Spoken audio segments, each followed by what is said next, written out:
Okay, we're looking at an '07 Prius that has an impact damage.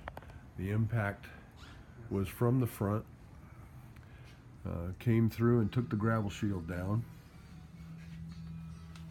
Oil pan is heavily damaged, and there's a pretty big gap right off to the side where all the oil in the engine has come out. It appears that the object that was hit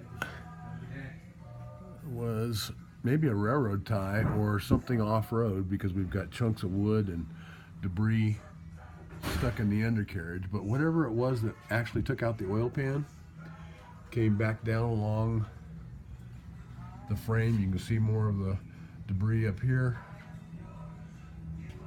but it took out some of the body bolts, didn't get the muffler or the exhaust pipe, and the gas tank is intact.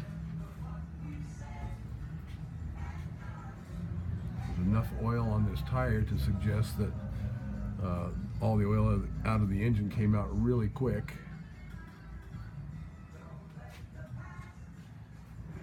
And that's pretty much the end of the damage.